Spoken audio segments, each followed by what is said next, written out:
Eu voltava do cartório com o coração batendo tão forte que podia sentir cada pulsação nas têmporas. Tenho 71 anos, mas naquele momento me sentia mais vivo do que nunca. Na minha pasta estavam os documentos mais importantes da minha vida. As escrituras de 3 apartamentos no bairro dos Jardins, em São Paulo, e uma casa na praia de Florianópolis. Tudo meu, tudo herdado do meu irmão Francisco, o único que sempre acreditou em mim, o único que me enxergava como mais do que um pai cansado ou um viúvo esquecido. Caminhava devagar pela calçada, sentindo o peso do envelope pardo contra meu corpo. Não conseguia parar de sorrir. Pensava em como iria contar para o João, meu filho. Imaginava a expressão no rosto da Patrícia, a esposa dele.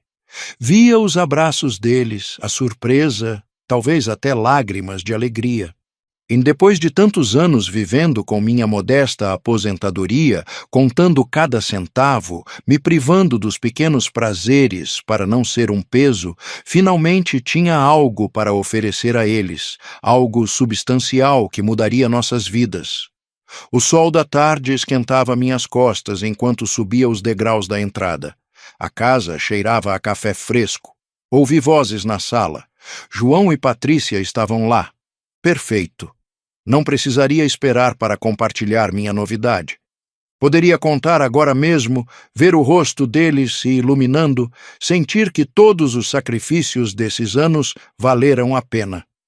Mas justo quando ia girar a maçaneta da porta que dava para a sala, ouvi meu nome, a voz da Patrícia, firme, clara, sem aquele tom meloso que ela sempre usava comigo. Parei. Não sei por que fiz isso. Talvez por instinto, ou talvez por aquele sexto sentido que as pessoas desenvolvem depois de décadas lendo nas entrelinhas, entendendo o que não é dito.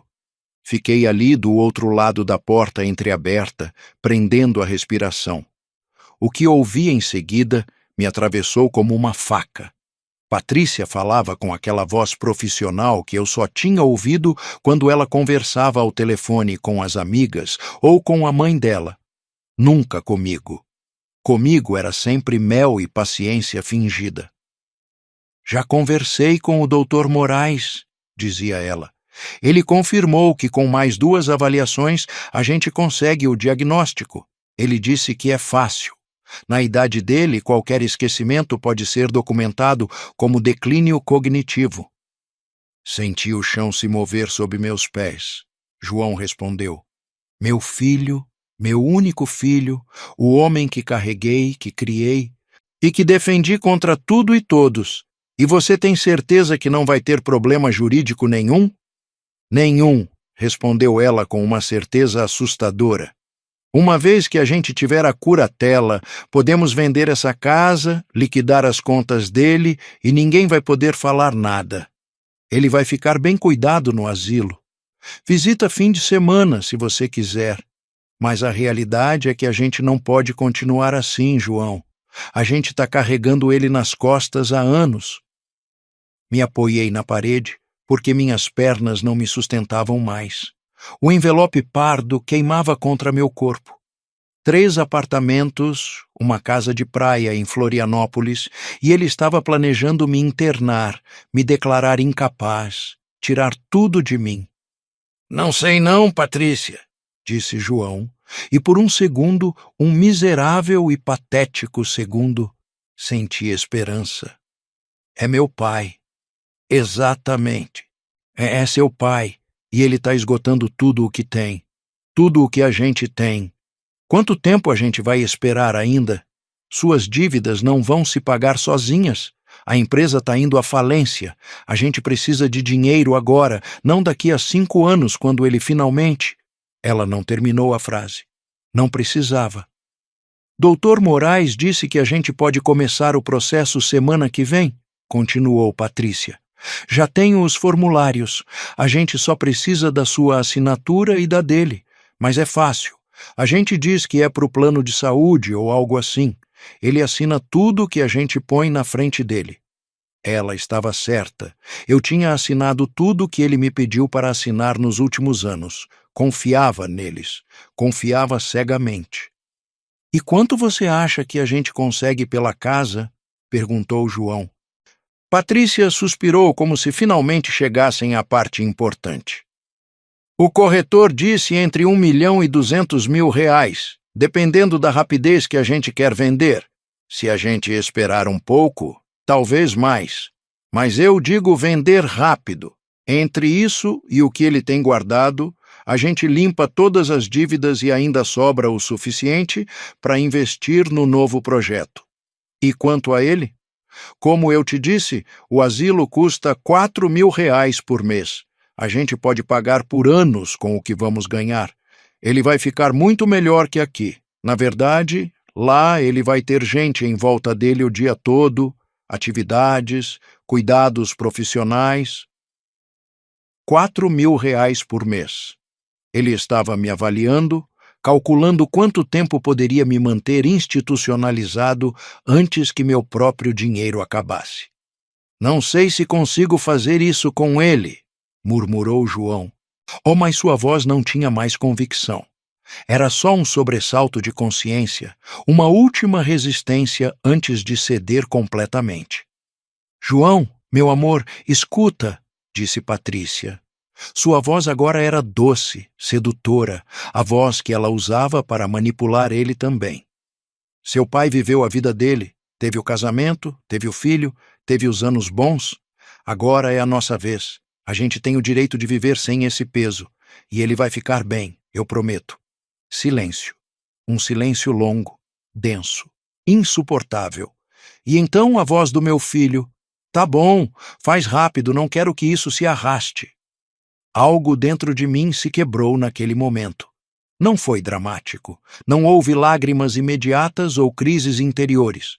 Foi algo mais profundo, mais definitivo. Como ver a última peça caindo de um prédio que vinha desabando há muito tempo, só que eu tinha me recusado a enxergar.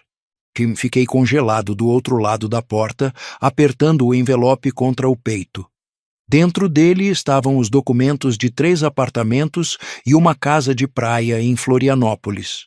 Uma fortuna que ele não conhecia, uma fortuna que meu irmão Francisco, na sua sabedoria infinita, me deixou com uma única condição escrita na carta dele: "Roberto, não conte para ninguém até ter certeza de quem merece saber."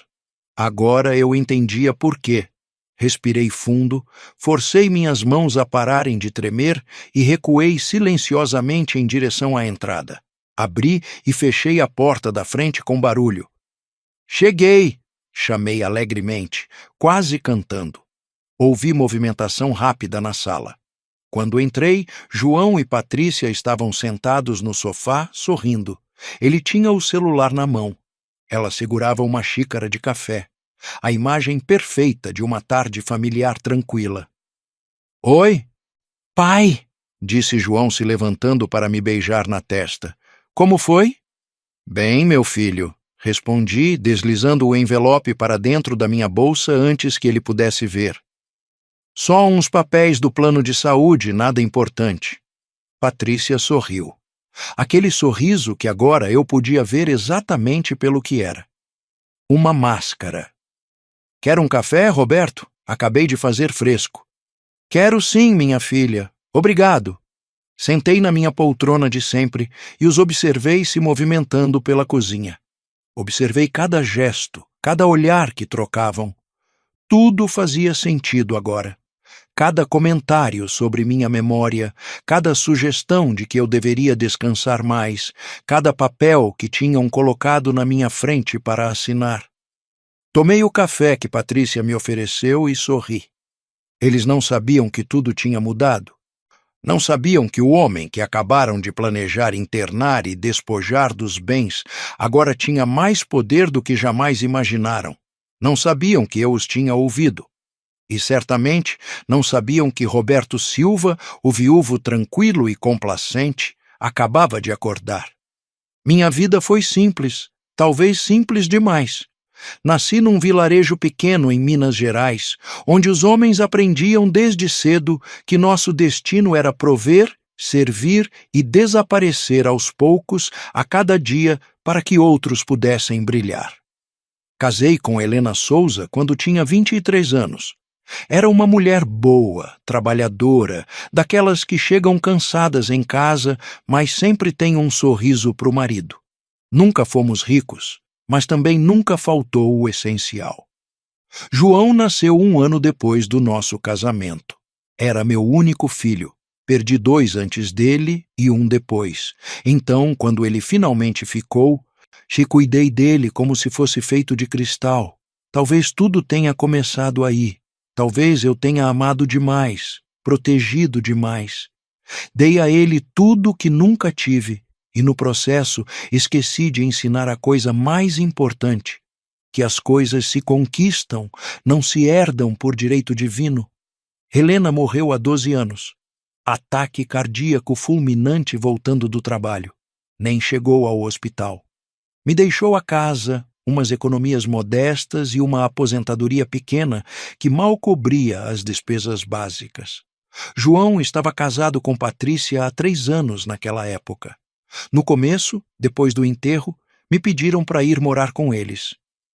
Você não pode ficar sozinho, pai, dizia João. Mas resisti. Ainda tinha minha força. Ainda podia me virar sozinho.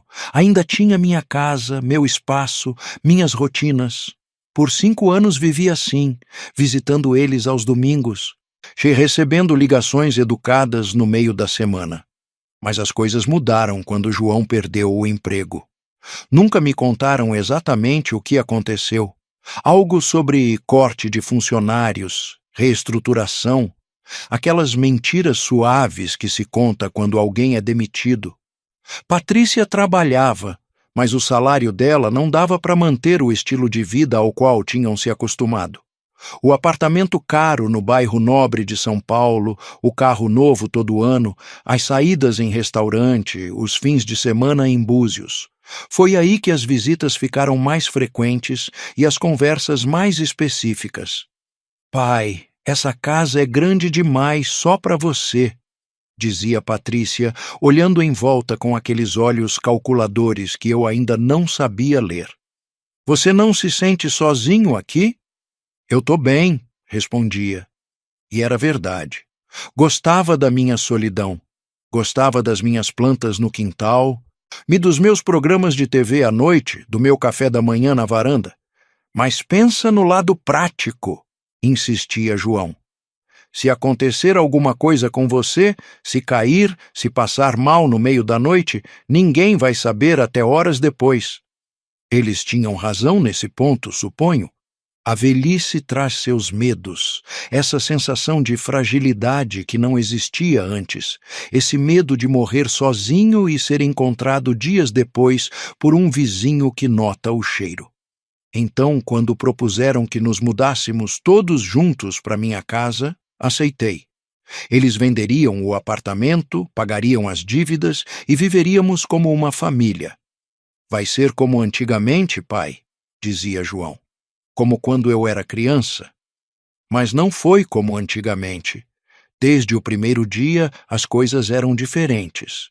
Patrícia reorganizou toda a casa para ficar mais funcional, dizia ela. Meus móveis foram para o porão. Meus quadros foram substituídos pelos dela. Minha cozinha foi repensada segundo o gosto dela. Aos poucos, minha casa deixou de ser minha.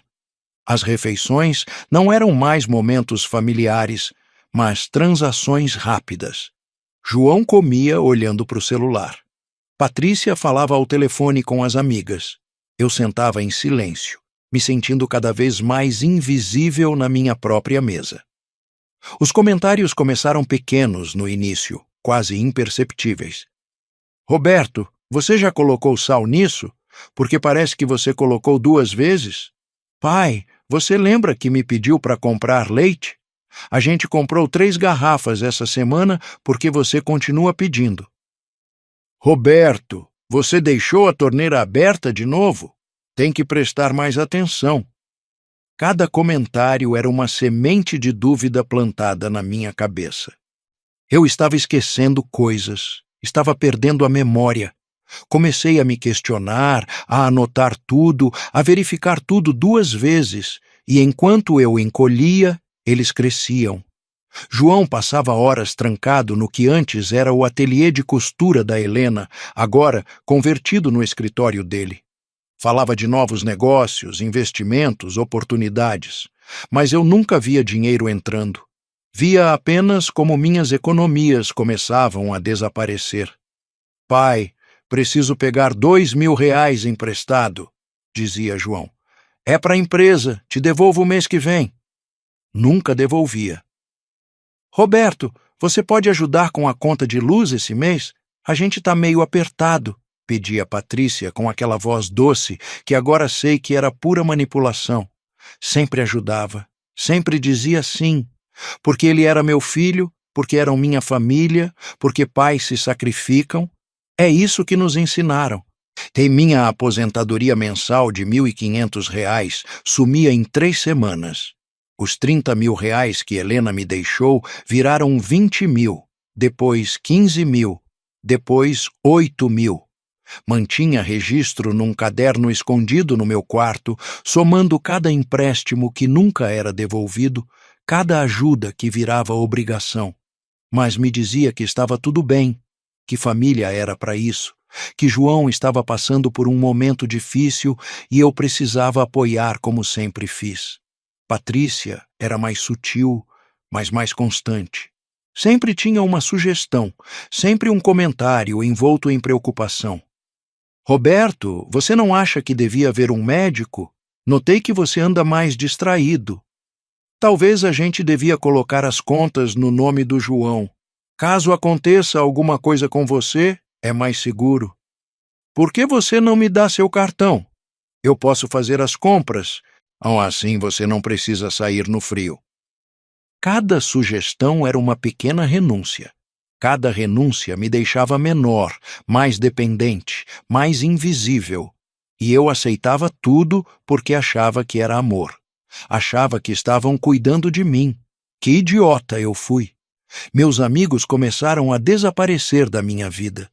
Não porque eu quis, mas porque toda vez que planejava vê-los, tinha algo mais importante. Pai, preciso que você fique hoje, porque o técnico da internet vem. Roberto, melhor você não sair hoje. Tá chovendo e você pode pegar uma gripe. Até que pararam de ligar. Até que eu parei de tentar. Me convenci de que, na minha idade, não precisava mais de amigos, que minha família bastava. Meu irmão Francisco me visitava a cada 2 meses. Morava em Curitiba, a 6 horas de ônibus. Era um homem que tinha dado certo, possuía várias empresas, mas nunca casou nem teve filhos. Eu era sua única família próxima e ele era a única pessoa que via o que eu me recusava a ver. Roberto, esse menino tá te usando? Me dizia, olhando intensamente com aqueles olhos verdes que herdamos da nossa mãe. E essa mulher é pior ainda. Tão te secando, meu irmão. Não fala isso, Francisco. João é meu filho. É exatamente por isso que eu tô falando. Porque te conheço. Porque sei que você é capaz de desaparecer completamente desde que ele esteja bem. Mas eu não escutava. Não queria escutar. Porque escutar significava aceitar que tinha fracassado como pai, que tinha criado um homem capaz de explorar o próprio pai. A última vez que Francisco veio, há 6 meses, teve uma discussão séria com João. Eu estava na cozinha, mas ouvi tudo. Você está roubando seu pai? Perguntou Francisco sem rodeios. Ele me dá o dinheiro porque quer, respondeu João. Ele dá porque você manipula, porque faz ele sentir que se não ajudar, é um pai ruim. Você não tem o direito de vir na minha casa e me insultar. Não é sua casa, é a casa do seu pai. E se você tivesse um pingo de vergonha, você ajudaria ele em vez de secar ele. João botou ele para fora. E eu, covarde como sempre, não disse nada. Deixei meu filho expulsar meu irmão. Deixei ele ir embora furioso. Não sabia que seria a última vez que o veria vivo. Francisco morreu há 2 meses. Aneurisma cerebral, rápido, sem dor, me disseram. Fui ao enterro sozinho. João disse que tinha uma reunião importante. Patrícia disse que alguém precisava ficar cuidando da casa. No enterro, o advogado de Francisco me entregou uma carta.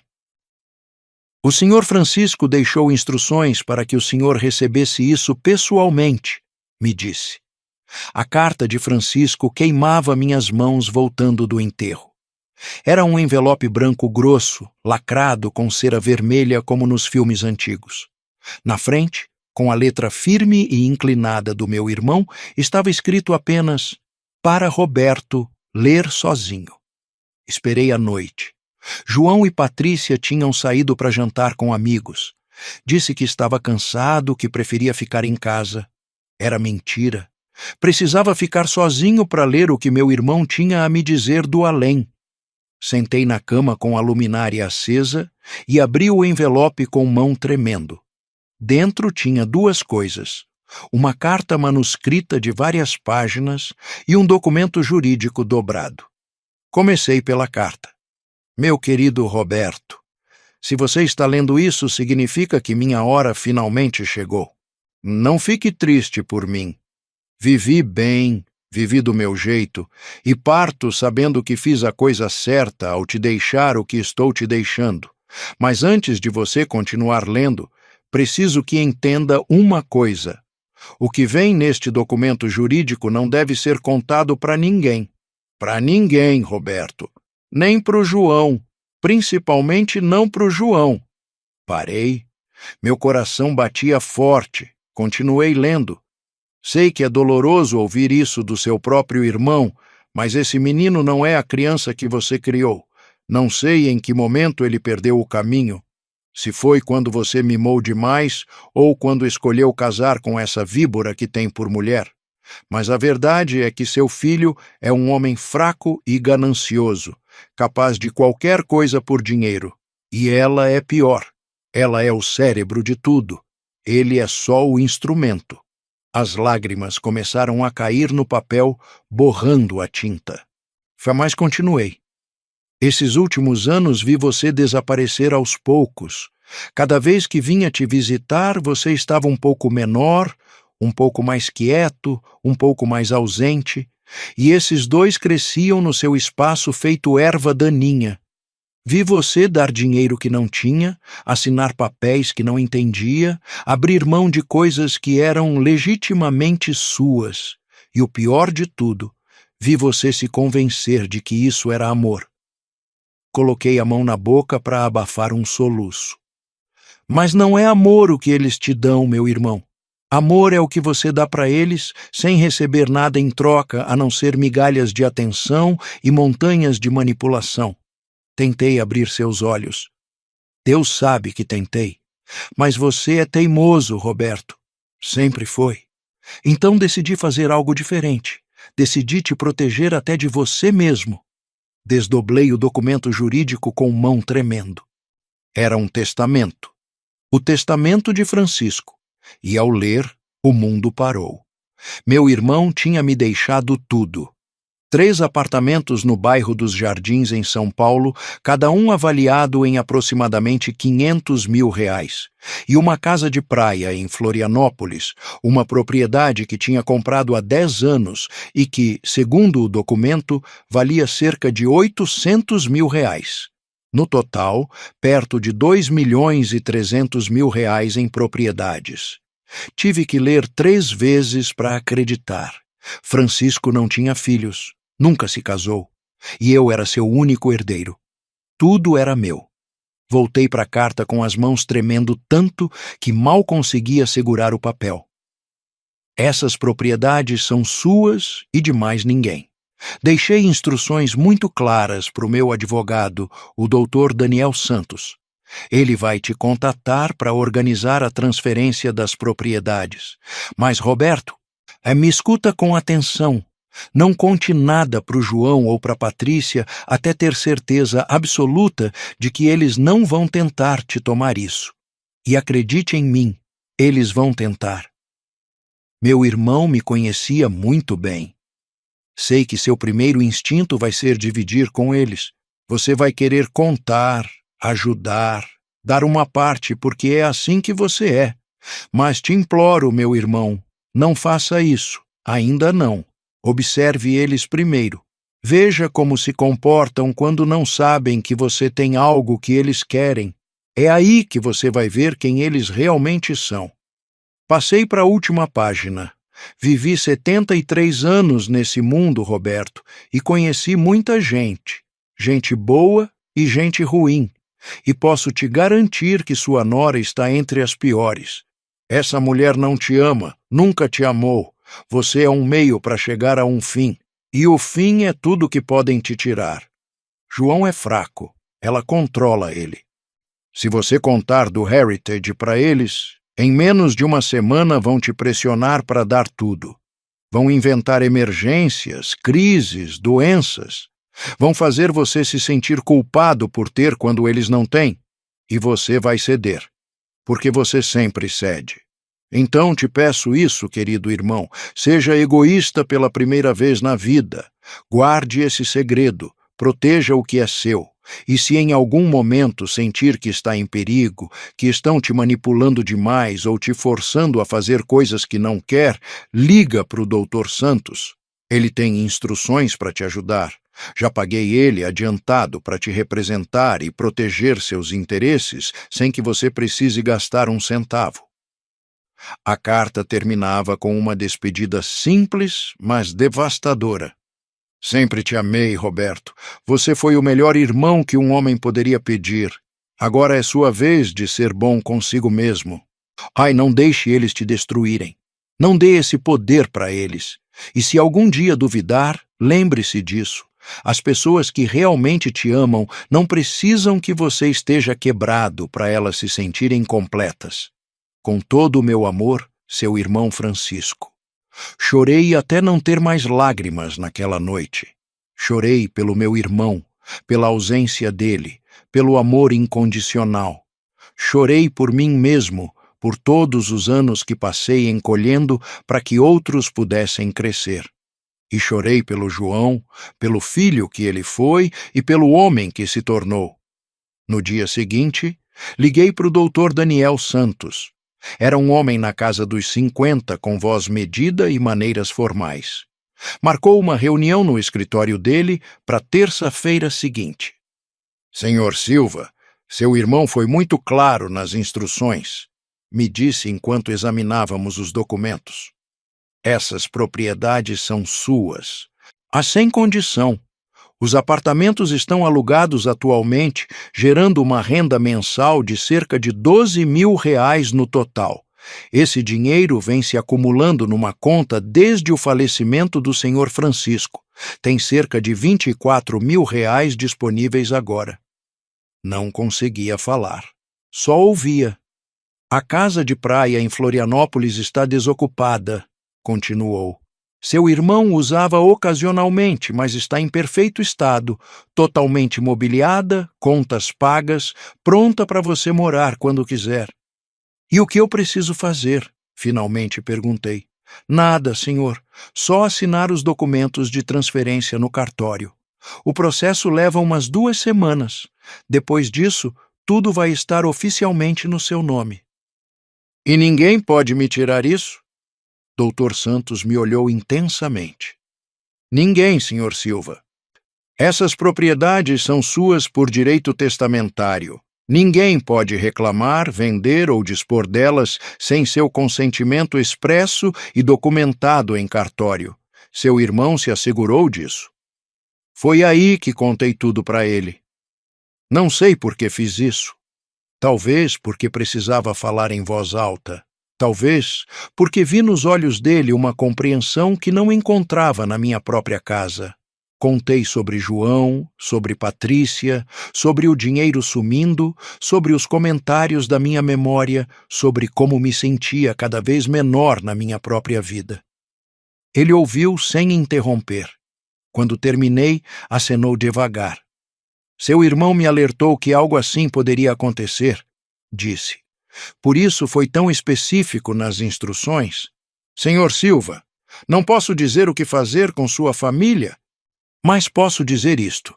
Se em algum momento sentir que estão te pressionando para assinar algo, para dar seu consentimento a algo, ou se sentir que está em perigo de alguma forma, me liga a qualquer hora. Vou proteger seus interesses. Foi isso que prometi para o seu irmão. Me deu o cartão dele. Coloquei no lugar mais seguro que consegui pensar, dentro do compartimento secreto da minha carteira. Assinamos os papéis naquele dia. Dr. Santos explicou que em 2 semanas eu deveria voltar para a assinatura final no cartório e naquele dia tudo seria oficial. Enquanto isso, disse, sugiro que não comente isso com ninguém, absolutamente ninguém. Entendido? Entendido, respondi. Mas, voltando para casa com os documentos preliminares na pasta, não conseguia deixar de sentir uma emoção que não sentia há anos. Era algo como esperança, algo como poder. Pela primeira vez em muito tempo, eu tinha algo que eles não sabiam. Tinha um trunfo na manga. Tinha uma saída. E então, justo quando cheguei em casa e estava prestes a contar tudo para eles, porque meu coração de pai não sabia guardar segredos, os ouvi planejando me destruir. Os dias que se seguiram àquela conversa foram os mais estranhos da minha vida. Me movia pela casa como um fantasma que podia ver os vivos, mas não podia tocá-los. Sorria quando devia sorrir, acenava quando devia acenar. Mas, por dentro, estava completamente acordado pela primeira vez em anos, observando cada detalhe com uma clareza dolorosa. Comecei a lembrar de coisas. Pequenas coisas que na época pareciam insignificantes, mas que agora ganhavam um significado completamente diferente.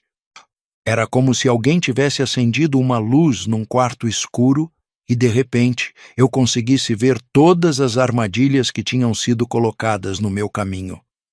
Lembrei daquela vez, há 6 meses, quando Patrícia me pediu para assinar uns papéis. É para atualizar o seguro da casa, Roberto, me disse com aquele sorriso doce que agora eu via pelo que era. Uma máscara. Assina só aqui e aqui. Assinei sem ler. Confiava nela. Acreditava que tinha meus melhores interesses no coração. Agora me perguntava que diabos eu tinha assinado naquele dia. Lembrei quando João me convenceu a adicionar o nome dele na minha conta bancária. É caso aconteça alguma coisa com você, pai. Assim posso acessar seus fundos para pagar seus remédios ou qualquer coisa que precisar. É só uma precaução. Uma precaução. Claro, uma precaução para ele, não para mim. Desde aquele dia, minha conta tinha começado a esvaziar mais rápido. Lembrei das consultas médicas que Patrícia organizou no ano passado. Só um check-up de rotina, Roberto. Na sua idade é importante fazer exames. O médico fez perguntas estranhas sobre minha memória, se eu esquecia coisas, se ficava confuso. Respondi honestamente, mencionando pequenos esquecimentos normais para qualquer homem de 71 anos. Mas agora entendia. Ele estava montando um dossiê, documentando cada pequena falha para usar contra mim. Lembrei quando começaram a me isolar dos meus amigos. Não foi brusco. Foi gradual, quase imperceptível. Primeiro foi o Pedro, meu amigo de sempre. Tínhamos combinado de almoçar numa terça. Eu estava pronto, esperando na sala quando Patrícia chegou com cara preocupada. Roberto, o Pedro ligou, disse que precisa desmarcar. Parece que o filho dele está doente. Acreditei. Mandei mensagem para o Pedro desejando melhoras para o filho. Ele respondeu confuso. Do que você está falando, Roberto? Te esperei no restaurante por 2 horas. Você esqueceu nosso encontro? Quando mostrei a mensagem para Patrícia, ela negou ter me dito qualquer coisa. Talvez você tenha se confundido, Roberto. Talvez tenha sonhado que eu disse isso. E eu, Deus me perdoe, comecei a duvidar de mim mesmo. Comecei a achar que talvez eu tivesse me confundido. Depois foi o José, depois o Henrique. Um por um, meus amigos desapareceram da minha vida. Cada vez com uma desculpa diferente. cada vez me deixando mais isolado, mais dependente de João e Patrícia. Lembrei do dia que quis ir ao banco sozinho. Patrícia insistiu em me acompanhar. O bairro tá perigoso, Roberto, e eu não quero que aconteça nada com você. No banco, ela falou por mim. Fez as transações. Eu só assinei onde indicavam. O caixa nem olhou nos meus olhos. Para ele, eu era um velho invisível e minha nora era quem realmente importava. Lembrei das conversas onde João mencionava suas dívidas, nunca diretamente, sempre em conversas com Patrícia que eu ouvia por acaso. Não sei como vamos pagar isso. Os credores estão apertando. Se a gente não conseguir o dinheiro logo, vamos perder tudo. E eu, previsível como o nascer do sol, sempre oferecia ajuda. Tenho umas economias, meu filho. Podemos usar isso. Agora entendia. Essas conversas não eram fortuitas. Eram planejadas para que eu ouvisse. Era teatro desenhado para manipular a culpa de um pai, para me fazer sentir que, se não os salvasse, seria responsável pela ruína deles. Te lembrei quando começaram a comentar sobre asilos. Não chamavam assim, claro. Chamavam de residencial para terceira idade ou casa de repouso com assistência. Patrícia deixava folhetos coloridos na mesa da sala.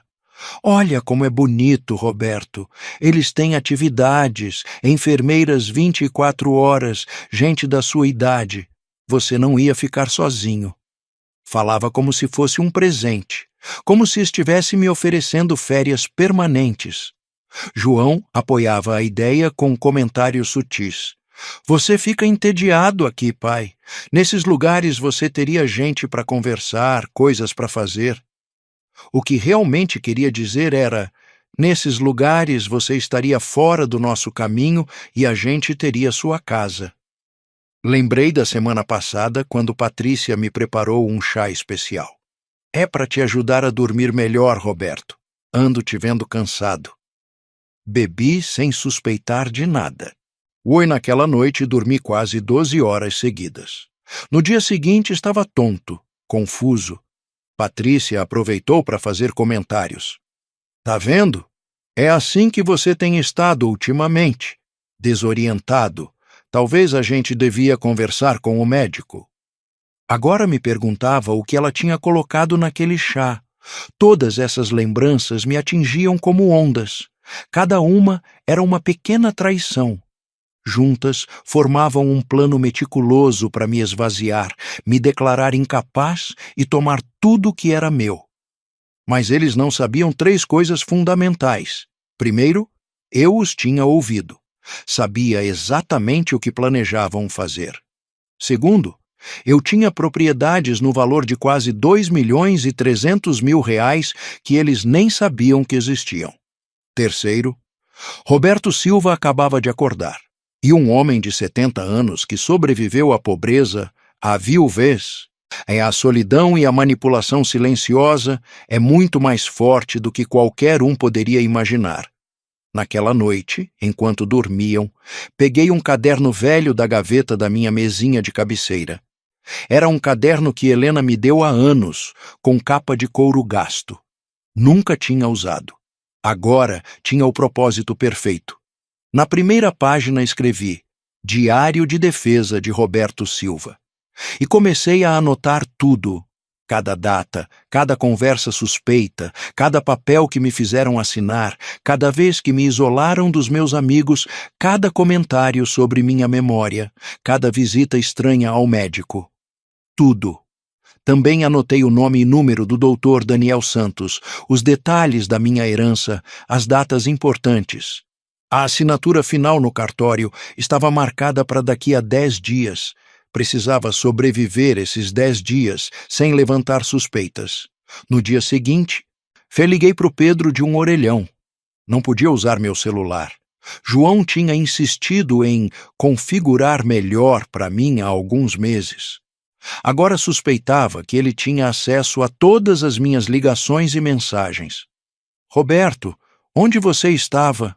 Perguntou Pedro com voz preocupada.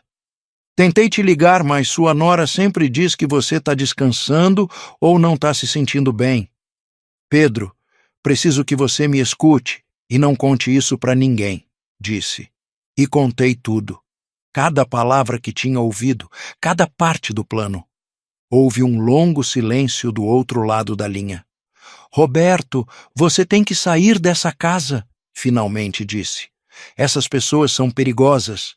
Eu sei, mas ainda não posso. Preciso esperar um assunto jurídico se resolver. Mais 10 dias. Só preciso aguentar 10 dias. E se nesses 10 dias eles te fizerem assinar alguma coisa? E se te levarem no médico e conseguirem te declarar incapaz? Não vou assinar mais nada. E se tentarem me levar no médico, vou recusar. Faço um escândalo se for preciso. Pedro suspirou. Você tem meu número. Qualquer coisa, qualquer hora, me liga. E se em 2 dias eu não tiver notícia sua, vou nessa casa e faço o maior barraco que você já viu. Obrigado, Pedro. Você é o único amigo que me resta. Sempre fui seu amigo, Roberto. Fui eu que parei de insistir. Devia ter percebido o que estava acontecendo. Quando desliguei, senti um peso sair do peito. Mais alguém sabia. Mais alguém estava de olho. Não estava mais completamente sozinho. Naquela tarde, Patrícia me encontrou na cozinha fazendo café. Roberto, a gente precisa conversar, disse com aquela voz séria que usava quando queria que algo parecesse importante. O que foi? Minha filha? Eu e o João estamos preocupados com você. Notamos que você anda muito distraído ultimamente. Esquece coisas, fica confuso. Respirei fundo. Era a hora de agir. É mesmo? Não tinha percebido. Respondi com voz mansa, olhando direto nos olhos dela. Por isso queremos te levar num especialista. Um neurologista. Só para uma avaliação. Uma avaliação completa. É para o seu próprio bem. Quando? Quinta-feira. Já marcamos a consulta. Quinta-feira era daqui a 2 dias. E minha assinatura no cartório era daqui a 10 dias. Se me levassem nesse neurologista na quinta, com certeza sairia de lá com um diagnóstico de declínio cognitivo preparado de antemão, e então o plano seria acelerado. Tá bom, finalmente disse. Se você acha necessário, eu vou. Patrícia pareceu surpresa com minha docilidade. Esperava resistência. Mas eu tinha aprendido algo nesses dias. Às vezes a melhor defesa é parecer indefeso. Perfeito, disse com um sorriso. Vai ser bom para você. Vai ver. Quando ela saiu, peguei o cartão do Dr. Santos da minha carteira e memorizei o número. Daqui a 2 dias, quinta de manhã, antes que me levassem nesse neurologista, faria uma ligação que mudaria tudo. Quarta à noite, ouvi a conversa que confirmou todas as minhas suspeitas e quebrou o último fio de esperança que me restava. Era tarde. Estava no meu quarto, mas não conseguia dormir. Tinha algo no ar, uma tensão elétrica que me mantinha alerta. Ouvi João e Patrícia subindo as escadas, conversando baixo. Passaram pela minha porta e continuaram até o quarto deles no fim do corredor. Me levantei descalço e caminhei silenciosamente até ficar perto da porta deles. Estava entreaberta. Conseguia ouvir cada palavra com clareza cristalina. Amanhã é o grande dia, disse Patrícia com voz determinada. Dr. Moraes preparou tudo. Ele vai diagnosticar demência senil moderada com recomendação de internação imediata. E se ele recusar? Perguntou João. Não vai recusar. A gente dá o sedativo no café da manhã dele como combinado. Quando chegarmos no consultório, ele vai estar desorientado o suficiente para o diagnóstico ser crível. O médico faz as perguntas, ele falha nas respostas, e é isso. A gente tem o laudo. Senti meu sangue congelar. E quanto isso vai custar para a gente? Perguntou João. 5.000 reais. A gente paga com o dinheiro que vamos pegar da conta dele assim que tivermos a curatela. Já conversei com o advogado. Uma vez que tenhamos o laudo médico e sua assinatura como filho único, podemos dar entrada no pedido de curatela em menos de uma semana. E aí vem a parte boa. Quanto você calcula que a gente consegue de tudo? Patrícia fez uma pausa. Imaginei ela fazendo cálculos mentais. A casa vale fácil R$ 600 mil, talvez mais se a gente esperar um pouco.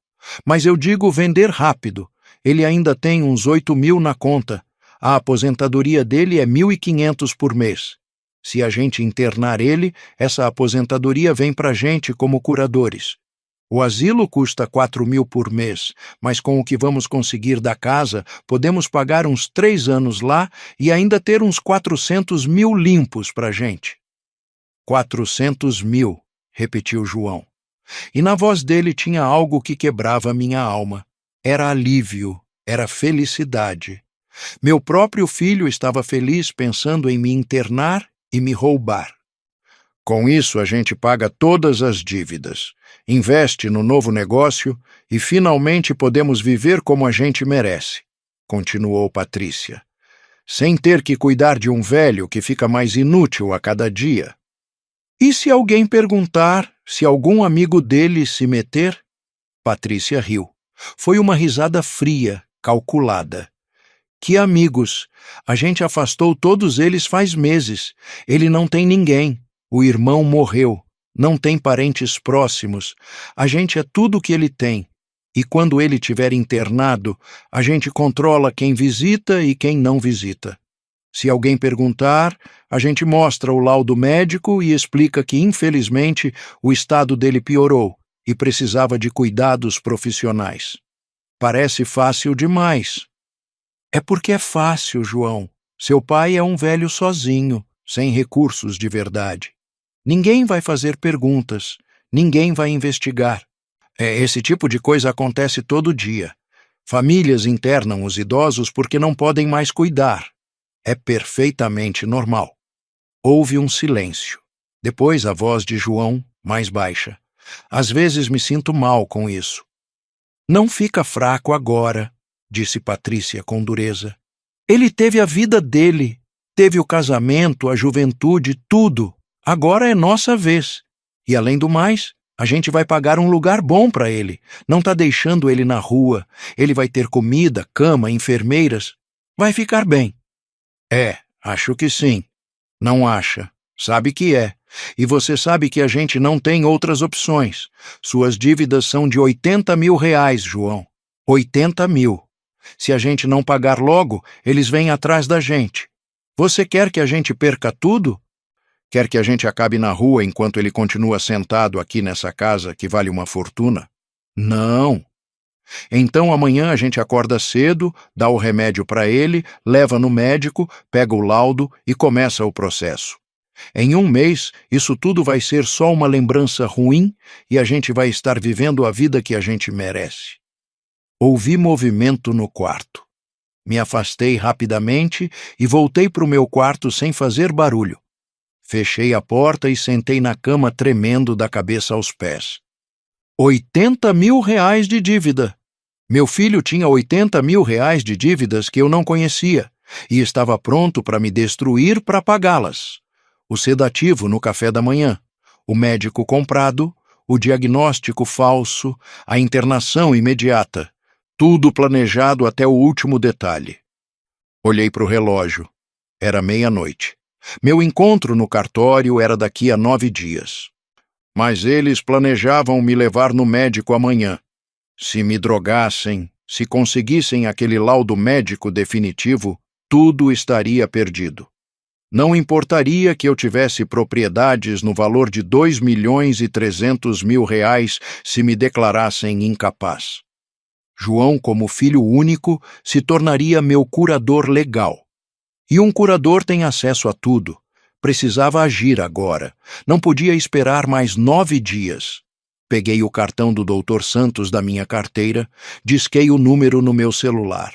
Era tarde, mas ele tinha me dito para ligar a qualquer hora se estivesse em perigo. Alô? Atendeu na terceira chamada com voz sonolenta, mas alerta. Dr. Santos, é Roberto Silva. Desculpa a hora, mas estou em perigo. Amanhã vão me drogar e me levar num médico que compraram para conseguir um diagnóstico de demência. Preciso da sua ajuda. Houve uma breve pausa. E depois a voz dele completamente desperta. Senhor Silva, me escuta com atenção. O senhor consegue sair de casa agora sem que eles percebam? Acho que sim. Eles estão dormindo. Faça isso. Pegue só o essencial. Documentos, cartões, algumas roupas, nada mais. Sai pela porta da frente e anda 2 quarteirões até a avenida principal. Lá, pega um táxi e manda o motorista te levar para o Hotel Central, no centro. Vou te encontrar lá em 1 hora. Consegue fazer isso? Consigo. Ótimo. Não volta para pegar nada. Não deixa bilhete. Não conta para ninguém. Só sai. Te vejo em 1 hora. Desliguei e olhei em volta do meu quarto. 71 anos de vida e tudo o que eu realmente precisava cabia numa pequena mala de viagem. Peguei minha identidade, meu cartão do banco, algumas roupas de baixo, uma jaqueta, os documentos preliminares da herança que o advogado tinha me dado, o caderno onde anotava tudo e as poucas fotos que tinha da Helena e do João quando era criança. O João que não era mais o que é agora. Me vesti silenciosamente. Calça escura, camisa confortável, sapato baixo. Peguei os R$ 600 que tinha escondido numa caixa de sapatos no armário. Era o que sobrava da minha aposentadoria desse mês. Abri devagar a porta do quarto. O corredor estava escuro e silencioso. Desci as escadas, degrau por degrau, evitando o terceiro que sempre rangia. Cheguei na porta da frente. Minha mão tremia ao girar a maçaneta. Antes de sair, olhei para trás uma última vez. Era minha casa há mais de 20 anos. A casa onde Helena e eu envelhecemos juntos. A casa onde criei João. A casa que ele agora queria me roubar. Saí e fechei a porta sem fazer barulho. O ar da noite estava frio e limpo. Caminhei rápido, quase correndo os 2 quarteirões até a avenida. Um táxi passou e parei ele. Pro Hotel Central, por favor. Enquanto o táxi avançava pelas ruas vazias, olhava pela janela e via meu antigo eu indo embora. O homem que tinha sido, que sempre cedia, sempre perdoava, sempre se fazia pequeno. Aquele homem ficou para trás. O homem nesse táxi era diferente. Era um homem que acabava de se escolher pela primeira vez em 71 anos. E não havia volta. Dr. Daniel Santos me esperava no lobby do Hotel Central quando cheguei. Era quase 00:30, mas ele estava impecável, de terno escuro e uma maleta na mão como se fosse 12:00. Me cumprimentou com um aceno e me guiou para um canto discreto onde podíamos conversar sem ser ouvidos. Senhor Silva, o senhor fez a coisa certa saindo daquela casa, disse sem rodeios. Precisamos agir rápido. Amanhã de manhã, quando descobrirem que o senhor não está lá, vão começar a procurar. Vão ligar para os hospitais, para a polícia, vão fingir que estão preocupados. Precisamos nos antecipar. O que o senhor sugere? Primeiro, vamos proteger seus bens imediatamente. Não podemos esperar mais 9 dias pela assinatura no cartório. Vou fazer algumas ligações e conseguir uma audiência de emergência para amanhã mesmo. As propriedades precisam estar no seu nome o mais rápido possível. Me senti sem poder falar. Alívio e medo se misturavam no peito. Segundo, preciso que me conte tudo que o senhor assinou nos últimos meses. Cada documento, não importa o quão insignificante pareça. Pela hora seguinte, contei tudo. Os supostos papéis do seguro da casa, a autorização para o João operar minha conta bancária, os formulários médicos, as avaliações com o médico. Tudo.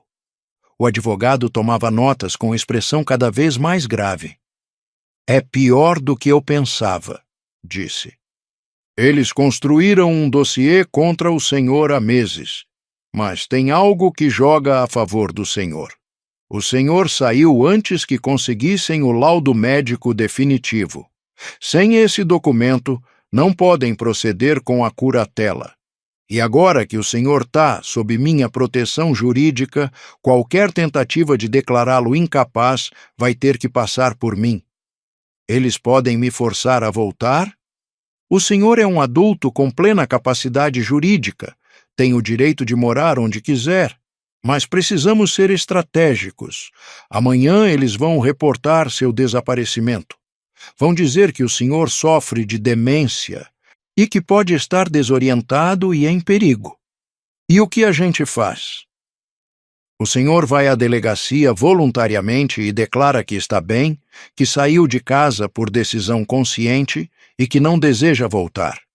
Vou estar com o senhor.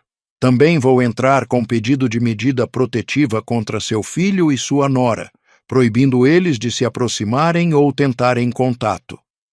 Posso fazer isso? Não só pode, como deve. Eles representam ameaça direta ao seu bem-estar e patrimônio. Me registrei no hotel naquela noite usando meu nome completo. Dr. Santos pagou por uma semana adiantado. Considere isso como adiantamento dos honorários que seu irmão já pagou, disse quando tentei protestar. O quarto era simples, mas limpo. Cama de solteiro, banheiro pequeno, uma janela dando para a rua. Sentei na cama e pela primeira vez em horas chorei. Não de tristeza, mas de libertação. Tinha saído, tinha escapado, estava seguro. Às 7 da manhã meu celular tocou, era João. Deixei tocar até ele desligar. Imediatamente tocou de novo, depois de novo e de novo. Contei 17 ligações consecutivas antes que ele finalmente parasse. Então vieram as mensagens. Pai, onde você está? A gente está preocupado. Por favor, responde. Pai, isso não é engraçado. Onde você foi? Se você não responder, vamos ligar para a polícia. Não respondi nenhuma. Às 9 da manhã, Dr. Santos veio me buscar no hotel. Fomos direto para o escritório dele, onde um tabelião que ele tinha contatado já estava nos esperando. Em menos de 2 horas, todos os documentos foram assinados, selados e registrados. Os 3 apartamentos e a casa de praia em Florianópolis estavam oficialmente no meu nome. Ninguém podia tocar neles. E ninguém podia vendê-los. Eram meus e só meus. Agora vem a parte importante, disse o advogado. Vamos à delegacia e o senhor faz uma declaração oficial. Na delegacia, uma delegada nos recebeu. O nome dela era Delegada Carolina Tavares. Tinha um olhar direto que me fazia sentir seguro. Contei tudo para ela.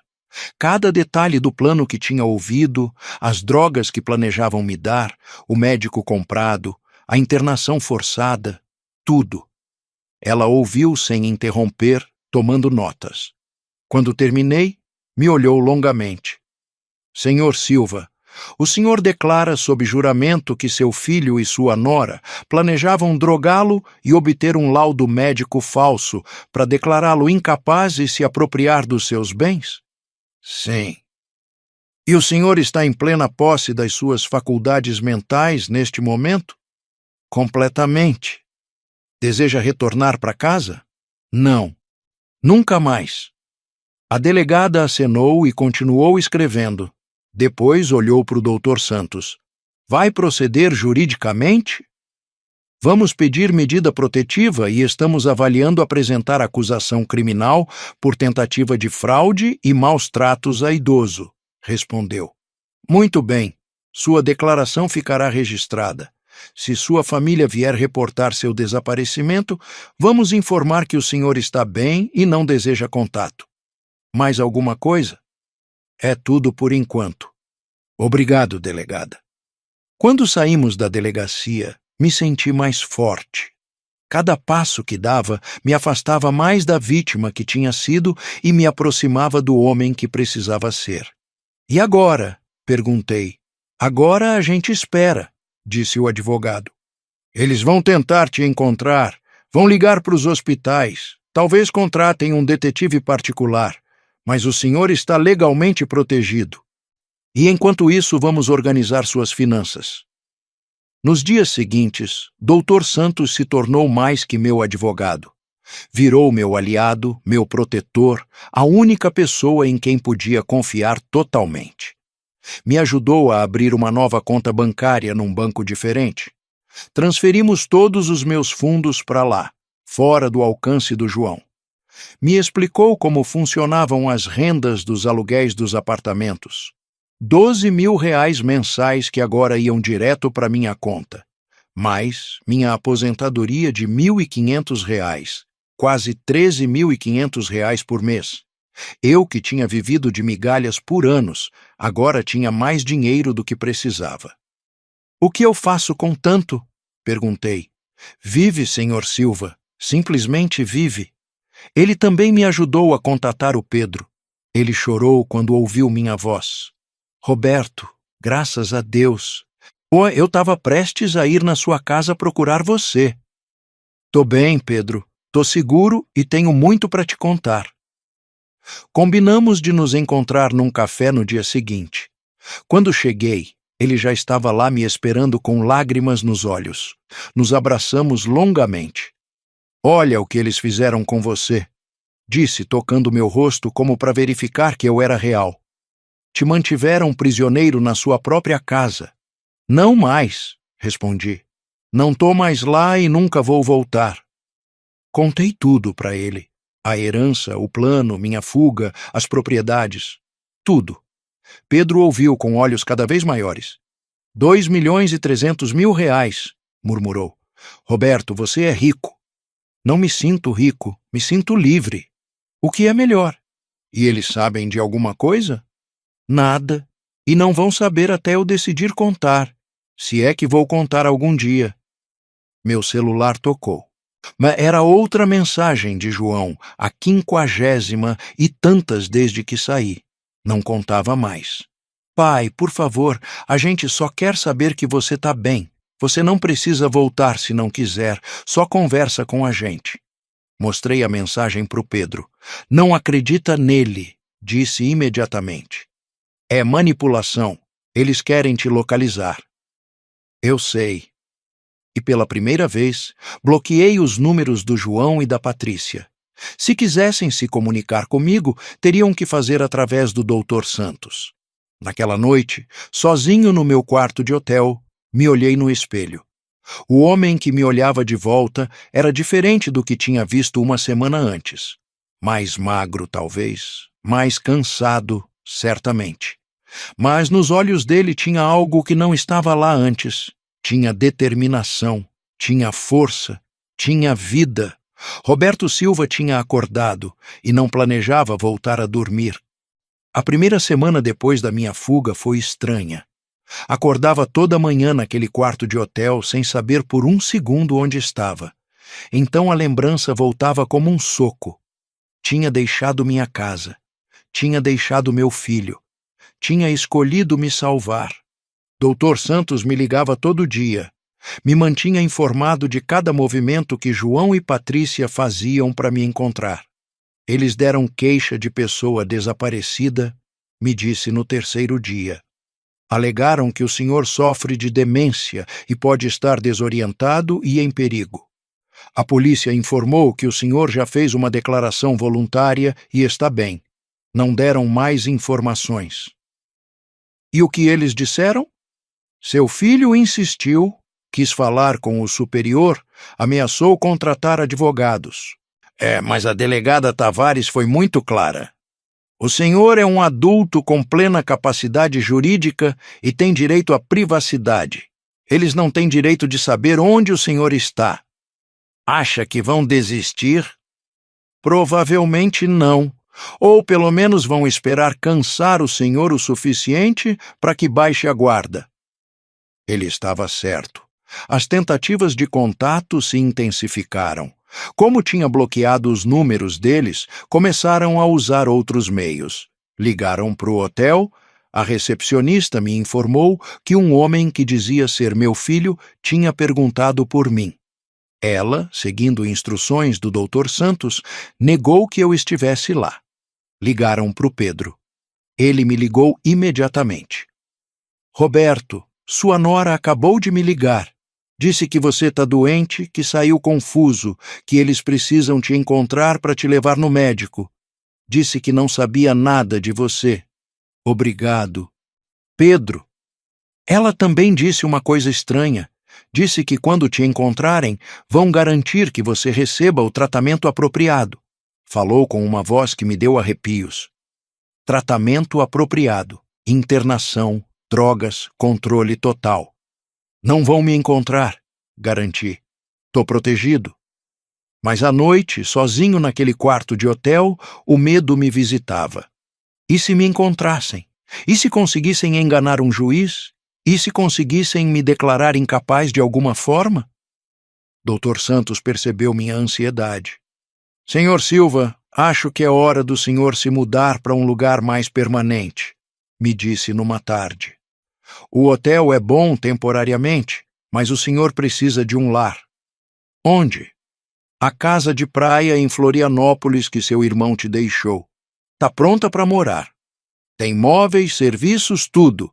E principalmente fica a 1.500 quilômetros daqui. Bom, seu filho não sabe que ela existe. O senhor pode recomeçar lá em paz. A ideia me aterrorizou e empolgou ao mesmo tempo. Recomeçar aos 71 anos, morar sozinho numa casa de praia. Posso te levar lá nesse fim de semana para conhecer? Ofereceu. Se não gostar, procuramos outra opção, mas acho que vai gostar. Sábado de manhã, Dr. Santos veio me buscar. Dirigimos por 6 horas numa estrada linda pela costa. Olhei para o mar pela janela e senti algo como esperança. A casa era numa cidade litorânea chamada Florianópolis. Francisco tinha comprado há 10 anos como refúgio de fim de semana. Era uma construção de 2 andares pintada de branco com grandes janelas que davam para o mar. Tinha um jardim pequeno com flores silvestres e um deck de madeira de onde se ouvia as ondas. Quando entrei, fiquei sem palavras. Tudo estava impecável. Em sala espaçosa, com móveis confortáveis, cozinha moderna e bem equipada, 2 quartos no segundo andar, ambos com vista para o mar. No quarto principal tinha um bilhete na cama. Reconheci imediatamente a letra. Era a letra de Francisco. Roberto, se você está lendo isso, significa que finalmente encontrou seu caminho até este lugar. Esta casa foi meu refúgio por anos. Agora é sua. Aqui ninguém te conhece. Ninguém vai te julgar. Ninguém vai te usar. Você pode ser quem realmente é. Pode descansar, viver e aproveitar. Você merece. Com amor, seu irmão. Chorei segurando aquele bilhete. Francisco tinha pensado em tudo, até nisso, até em me dar um lugar para me esconder, me curar, me tornar eu mesmo de novo. O que achou? Perguntou o Dr. Santos da porta. Acho que meu irmão era mais sábio do que eu pensava. Vai se mudar? Vou. Voltamos para São Paulo naquela tarde. Na semana seguinte, o advogado me ajudou a organizar tudo. Contratei uma pequena empresa de mudanças para levar as poucas coisas que precisava. Roupas novas, alguns livros, artigos básicos para casa. Não queria nada da minha vida antiga. Nada que me lembrasse daquele homem pequeno e assustado que tinha sido. Pedro insistiu em me acompanhar no dia da mudança.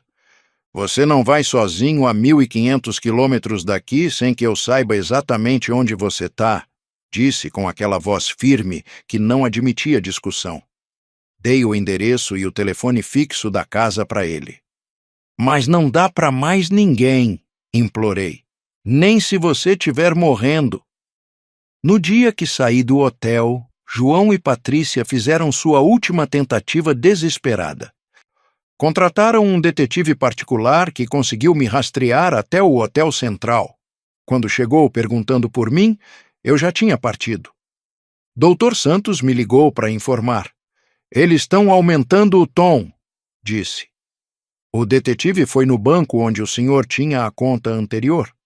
Descobriram que fechou a conta e transferiu os fundos, mas não conseguiram rastrear para onde. Eles também vieram no meu escritório. Disse que se quisessem se comunicar com o Senhor, teriam que fazer por escrito e eu garantiria que a mensagem chegasse. E fizeram? Sim, enviaram uma carta. O que diz? Houve uma pausa. Quer que eu leia? Quero. O advogado pigarreou e começou a ler com voz neutra. Querido pai, não entendemos por que você fez isso. A gente só queria te ajudar. Estávamos preocupados com sua saúde. Se alguém te convenceu que tínhamos más intenções, está mentindo. Somos sua família. Te amamos. Por favor, volta para casa. Podemos esquecer tudo isso e recomeçar. Seu filho que te ama, João.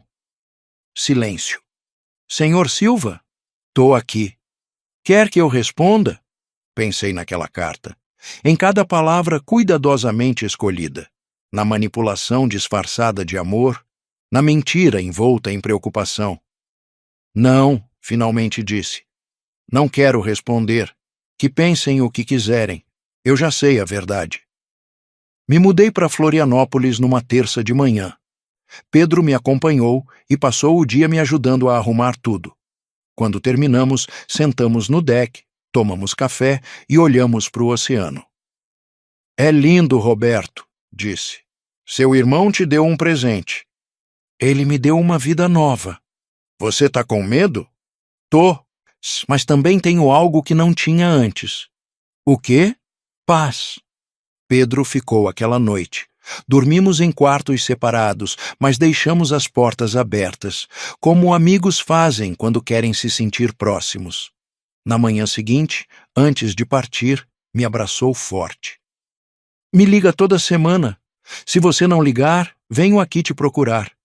Vou ligar, prometo. Quando ele foi embora, fiquei sozinho pela primeira vez na minha casa nova. Caminhei descalço pela praia.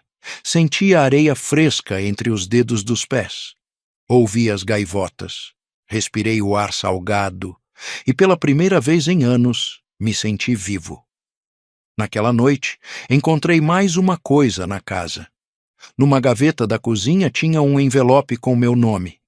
Dentro tinha R$ 5.000 em dinheiro e outra nota de Francisco. Para emergências, para que você nunca se sinta preso. Para que sempre tenha uma saída. Meu irmão me conhecia melhor do que eu me conhecia. Tinha antecipado cada necessidade, cada medo, cada momento de dúvida. Guardei o dinheiro num lugar seguro e guardei a nota no coração. 3 semanas se passaram em Florianópolis e comecei a entender o que significava viver sem medo. Acordava quando meu corpo queria acordar, não quando alguém precisava de algo de mim. Tomava café da manhã no deck olhando para o mar. Caminhava na praia toda a tarde. Lia livros que queria ler há anos, mas nunca tinha tido tempo.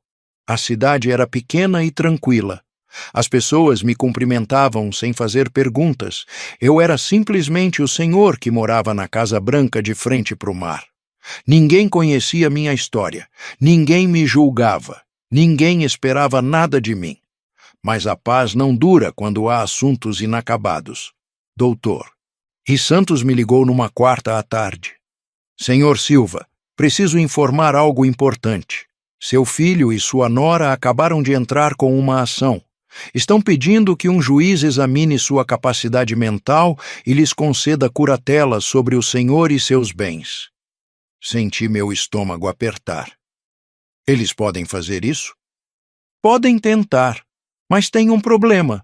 O senhor já fez declaração oficial na polícia, tem representação jurídica, demonstrou capacidade de gerenciar seus assuntos e, principalmente, eu tenho a conversa que o senhor ouviu documentada no seu diário.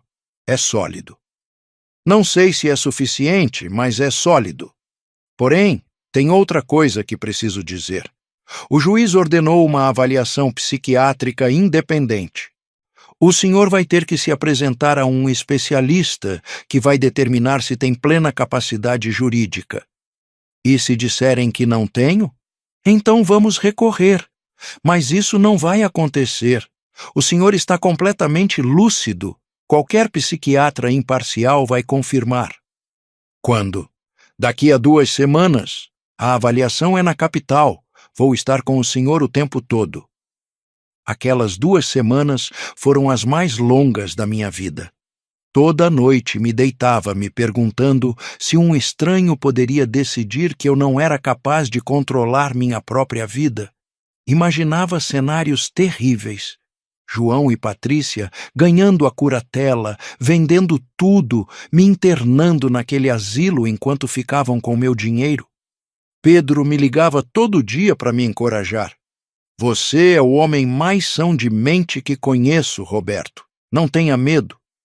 Não é medo de ser louco. É medo de um sistema corrupto acreditar neles em vez de em mim. É por isso que você tem um bom advogado, é por isso que tem provas, é por isso que vai ganhar.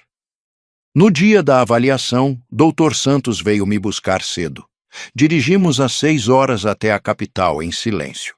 Repassei mentalmente tudo o que tinha vivido, me preparando para falar com clareza. A clínica psiquiátrica era um prédio moderno no centro da cidade. O médico que ia me avaliar se chamava Dr. Alberto Ferreira. Era um homem na casa dos 60, com voz suave e olhar atento. Senhor Silva, vou fazer algumas perguntas, disse. Não há resposta certa ou errada. Só quero te conhecer e entender sua situação. Por 3 horas, me fez perguntas sobre minha vida, minha memória, minhas decisões recentes, meus relacionamentos familiares. Contei tudo do começo ao fim. Não omiti nada. Falei dos anos de manipulação, da conversa que ouvi, do plano de me drogar, da minha fuga. Ele ouviu sem julgar, tomando notas ocasionais. Por que acha que seu filho faria uma coisa dessas? Perguntou num momento. Porque tem 80 mil reais de dívida que não consegue pagar. Porque é casado com uma mulher que manipula ele.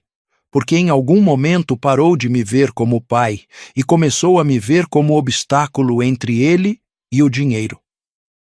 E como se sente em relação a isso? Pensei longamente antes de responder.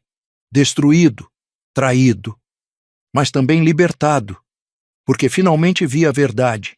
E a verdade, por mais dolorosa que seja, é preferível à mentira.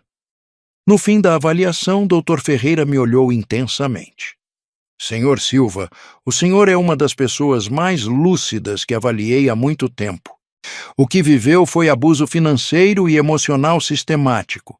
O fato de ter conseguido reconhecer isso e agir para se proteger demonstra exatamente o contrário do que sua família alega.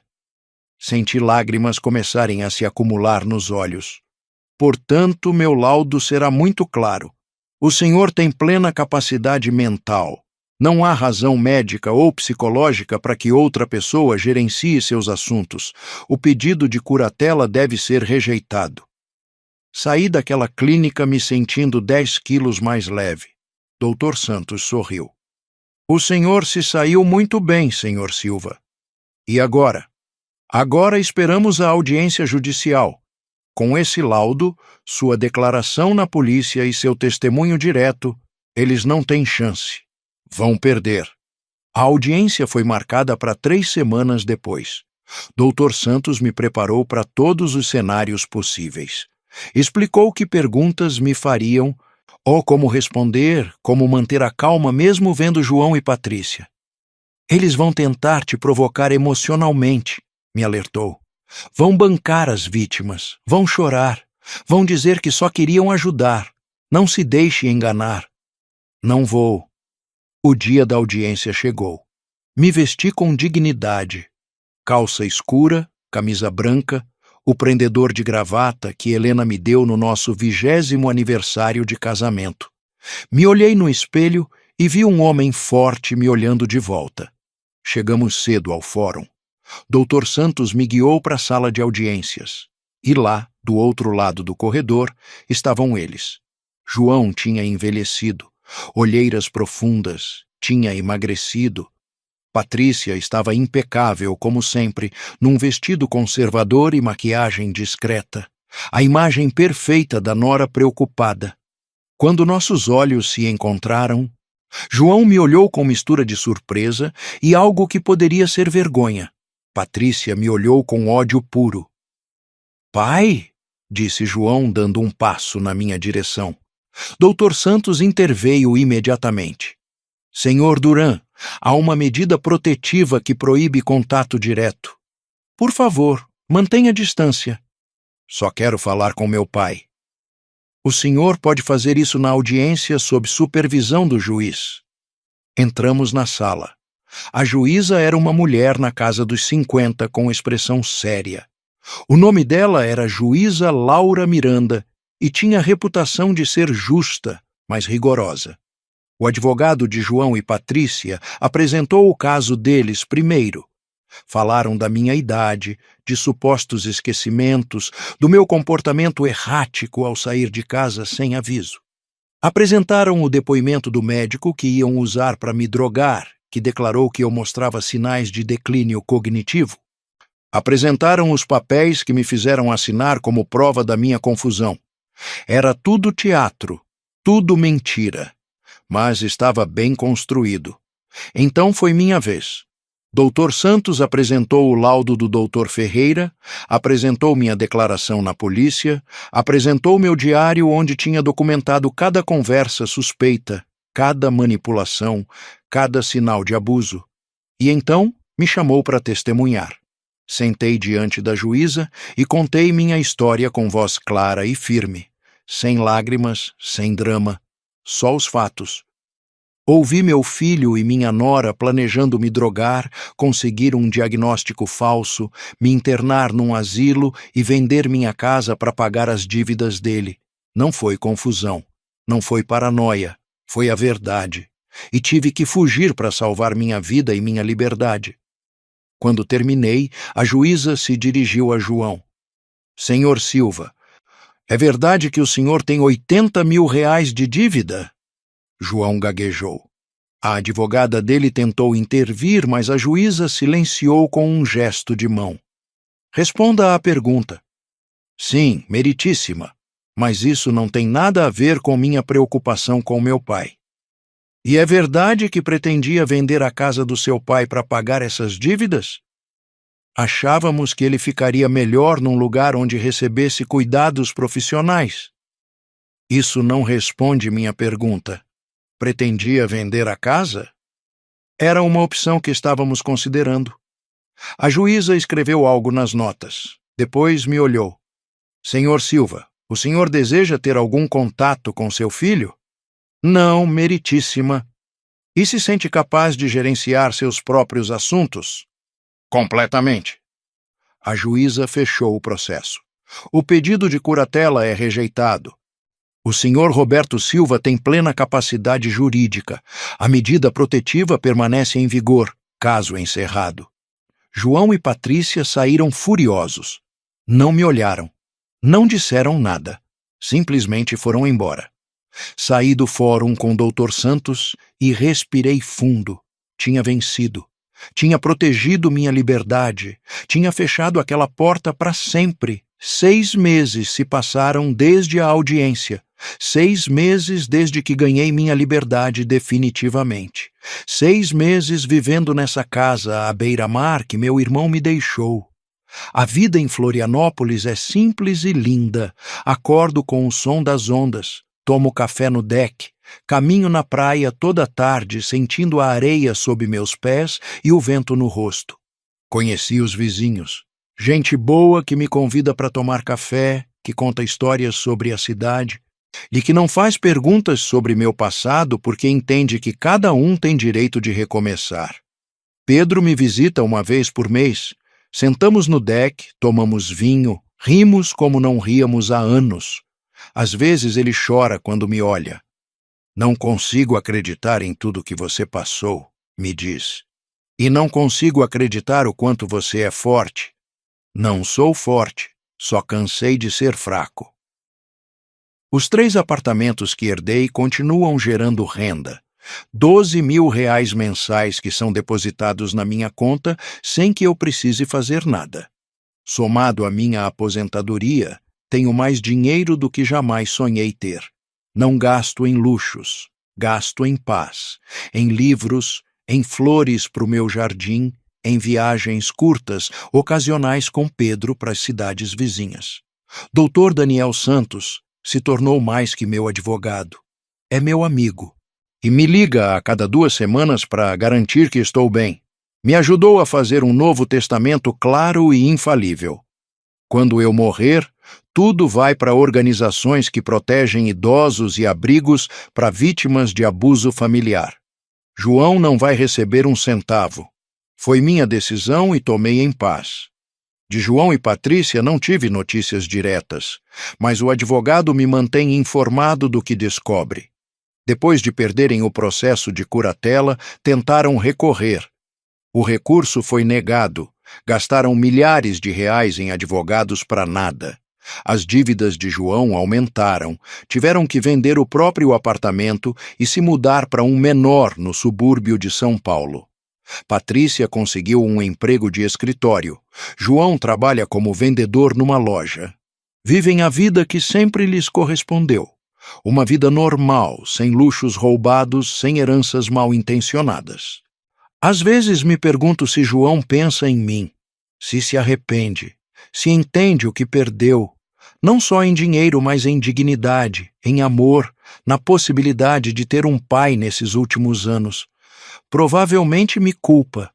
Provavelmente contou para todo mundo que sou um velho louco, que o abandonei, que o deserdei sem razão, que o traí. E está tudo bem. Que pense o que quiser. Eu sei a verdade.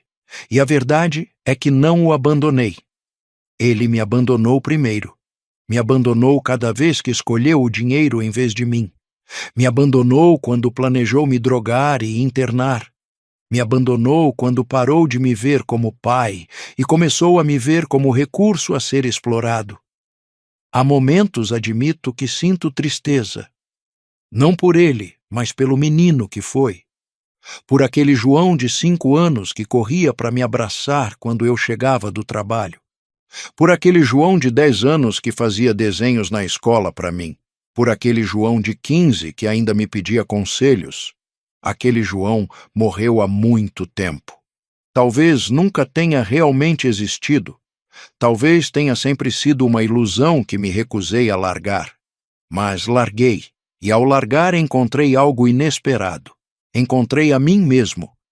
Descobri que Roberto Silva não é só um pai, um viúvo, uma vítima. Roberto Silva é um homem completo, um homem que tem o direito de ser feliz, um homem que pode viver para si mesmo sem se sentir culpado. Comecei a fazer coisas que sempre quis fazer, mas nunca me permiti. Fiz aulas de pintura no centro comunitário da cidade. Minhas pinturas são terríveis, mas me fazem feliz. Entrei num clube de leitura onde homens da minha idade se reúnem toda semana para discutir livros. Mas adotei um gato que apareceu um dia no meu jardim. Chamei ele de Liberdade. Se você gostou da minha história, me conta de onde você está assistindo. Deixa nos comentários. Se curtiu essa história, pode me apoiar enviando um super thanks para que eu possa continuar trazendo mais histórias como essa. Agradeço muito seu apoio. Fico esperando seus comentários sobre a história. Não esquece de se inscrever no canal para mais histórias de vida poderosas. Até a próxima, com carinho e respeito. Numa tarde, enquanto pintava no deck, uma jovem da cidade se aproximou. O nome dela é Helena Santos. É sobrinha do advogado e trabalha como assistente social. Senhor Roberto, disse timidamente, meu tio me contou sua história. Espero que não se importe. Não me importo. É que trabalho com idosos em situações de abuso e me perguntava se o senhor já pensou em compartilhar sua experiência. Tem tanta gente que vive o que o senhor viveu, tantos que não sabem como sair. Sua história poderia ajudar. Pensei nisso. A ideia me assustava. Expor minha dor, minha vergonha, minha história diante de estranhos. Mas então lembrei dos anos que passei me sentindo sozinho, acreditando que era o único, pensando que talvez eu fosse o problema.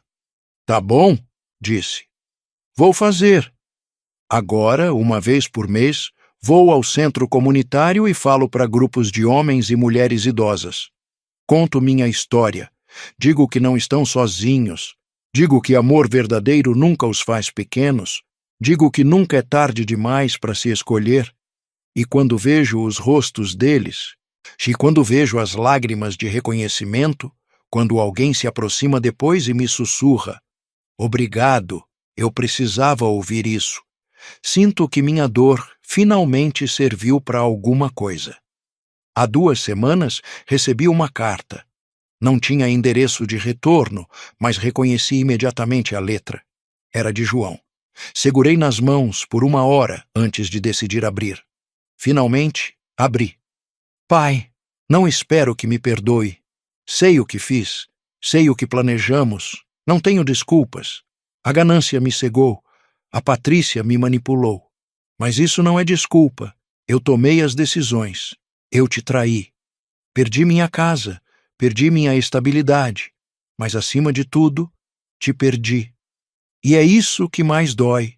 Não estou pedindo que volte. Não estou pedindo dinheiro. Só queria que soubesse que me arrependo e que, apesar de tudo, ainda te amo. Seu filho, de João. Li essa carta 3 vezes. Procurei sinais de manipulação em cada palavra, intenções escondidas, mas só encontrei tristeza, talvez autêntica, talvez não. Não importava mais. Escrevi uma resposta curta. João, recebi sua carta. O arrependimento é o primeiro passo para a redenção, mas não apaga o que aconteceu. Te desejo o bem na vida. Espero que encontre seu caminho. Mas meu caminho não inclui mais a possibilidade de você me machucar de novo. Cuide-se, pai. Enviei sem colocar endereço de retorno. Era meu fechamento, minha última palavra. Hoje fiz 72 anos. Pedro veio me visitar e trouxe um bolo. Comemos no deck enquanto o sol se punha sobre o oceano. Você é feliz, Roberto? Me perguntou. Pensei em todo o caminho percorrido. O homem que era há 1 ano, o homem que sou agora, tudo que perdi e tudo que ganhei. Sim, respondi. Pela primeira vez em muito tempo sou feliz. E era verdade. Não era uma felicidade explosiva ou dramática. Era uma felicidade calma, profunda, construída sobre a base sólida da dignidade recuperada. Naquela noite, sozinho na minha casa, saí para a praia. As estrelas brilhavam sobre o mar escuro. Tirei os sapatos e caminhei até as ondas molharem meus pés. Pensei em Francisco, meu irmão, que teve a sabedoria de me proteger, mesmo depois da morte. Pensei em Helena, minha esposa, que me ensinou o que era amor verdadeiro. Pensei no homem que fui e no homem que sou agora. E com voz baixa, só para mim e para o oceano, disse as palavras que precisava dizer. Obrigado por me salvar. Obrigado por não desistir. Obrigado por me escolher. O vento levou minhas palavras para o mar. Me virei e voltei para casa. Para minha vida. Para minha liberdade. Esta é minha história. A história de um homem que quase perdeu tudo, mas no final ganhou a si mesmo. Não é uma história de vingança, é uma história de sobrevivência, de dignidade, de justiça silenciosa. E se tem alguém assistindo isso, alguém que vive o que vivi, alguém que se sente pequeno e invisível e preso, quero dizer isto: você não está sozinho. Você não é louco, não é sua culpa. E nunca, nunca é tarde demais para se escolher. Sua vida pertence a você. Sua dignidade pertence a você. Sua liberdade pertence a você. E ninguém, absolutamente ninguém, tem o direito de tirar isso de você. Sou Roberto Silva, tenho 72 anos e, finalmente, depois de uma vida inteira, sou livre. Epílogo. 1 ano depois, passou 1 ano desde que me mudei para Florianópolis. 1 ano desde que fechei a porta daquela vida antiga e abri a porta desta nova. A casa de praia não é mais só uma casa. É meu lar. Cada cômodo tem minha marca. Cada canto guarda uma lembrança feliz. O jardim que plantei está florindo. O gato Liberdade dorme na minha poltrona favorita. As paredes têm minhas pinturas terríveis, mas sinceras. Pedro não só me visita uma vez por mês. Acabou comprando uma casa pequena a 3 quarteirões daqui. Se aposentar em São Paulo é para otário, disse rindo quando me contou. Prefiro aposentar perto do meu melhor amigo. Agora tomamos café juntos toda manhã. Caminhamos juntos na praia toda tarde. Jogamos dominó com os vizinhos toda sexta à noite. Os apartamentos em São Paulo continuam sendo minha fonte de renda, mas decidi fazer algo com esse dinheiro que Francisco me deixou. Criei um fundo e é administrado pelo Dr. Santos, que oferece assistência jurídica gratuita para idosos vítimas de abuso familiar. Até agora, ajudamos 17 pessoas a escapar de situações parecidas com a minha. 17 pessoas que hoje vivem livres porque meu irmão teve a sabedoria de me proteger e eu tive a coragem de me salvar. Dou palestras 2 vezes por mês, não só no centro comunitário local. Sou convidado para outras cidades, falo em igrejas, em associações de aposentados, em abrigos. Conto minha história sem vergonha. Cada vez fica mais fácil. Cada vez vejo mais rostos se iluminando com reconhecimento. Cada vez recebo mais abraços de gratidão. Da minha história virou até notícia num jornal local. Idoso escapa de golpe familiar e reconstrói vida aos 71 anos. Quando li a manchete, chorei. Não de tristeza, mas de orgulho. Orgulho de mim mesmo. De João não tive mais notícias depois daquela carta. Às vezes o Dr. Santos me conta alguma coisa que descobre. A empresa dele faliu definitivamente. Patrícia pediu divórcio há 3 meses. João agora mora sozinho num apartamento minúsculo, trabalha num supermercado. Não sinto alegria com isso. Não sinto satisfação. Só sinto uma tristeza distante, como se estivesse olhando para a vida de um estranho. Porque João se tornou um estranho para mim. O filho que amei morreu há muito tempo. O que resta é só um homem que fez escolhas ruins e agora vive com as consequências. Rezei por ele outro dia. Primeira vez em meses. Não rezei para que voltasse para minha vida. Rezei para que encontrasse paz, para que aprendesse com os erros, para que se tornasse alguém melhor do que foi. E depois de rezar, senti uma leveza. Como se tivesse soltado o último fio que ainda me prendia àquela dor. Conheci uma mulher. Seu nome é Mariana. É viúva também, tem 68 anos, mora 2 casas abaixo da minha. Nos conhecemos no clube de leitura. Não é romance. Ainda não. Talvez nunca seja. Mas é companhia, é conversa. É alguém que me olha e vê Roberto. Não o pai de alguém, não o viúvo de alguém. Só Roberto. Tomamos chá juntos às tardes. Ela me ensina a fazer pão. Eu a ensino a jogar xadrez. Rimos muito. Às vezes seguramos as mãos caminhando na praia. Helena sempre me disse: se eu morrer primeiro, não fica sozinho para sempre. Promete que vai se permitir ser feliz de novo. Levei 12 anos para entender o que ela quis dizer. Mas agora entendo. Minha vida hoje é simples. Acordo cedo. Faço café, leio no deck. Caminho na praia, pinto, leio, converso com Pedro. Tomo chá com Mariana, jogo dominó com os vizinhos. Não tenho luxos, não tenho aventuras, não tenho drama, mas tenho paz, tenho dignidade, tenho liberdade, tenho a mim mesmo. E aos 72 anos, depois de uma vida inteira me doando, me esvaziando, me apagando para os outros, finalmente entendi que isso é suficiente. Eu sou suficiente. Então, se você está assistindo isso e se identifica com minha história, deixa eu te dizer uma última coisa. Você também é suficiente. Você merece paz. Você merece dignidade. Você merece viver para você. Não importa a sua idade, não importa quanto tempo você já deu para os outros, não importa quanto você já se sacrificou, nunca é tarde para começar de novo, nunca é tarde para dizer não, nunca é tarde para se escolher. Eu sou a prova viva disso. Sou Roberto Silva, tenho 72 anos. E minha vida finalmente é minha. Mensagem final. Se essa história tocou seu coração, se você conhece alguém passando por algo parecido, compartilha esse vídeo. Pode ser a ajuda que alguém precisa para ter coragem de mudar. Deixa nos comentários de onde você está assistindo. Quero saber onde essa mensagem de esperança está chegando.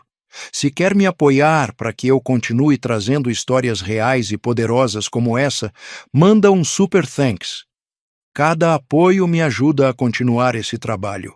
E não esquece de se inscrever no canal Histórias de Bernardo e ativar o sininho para não perder nenhuma história.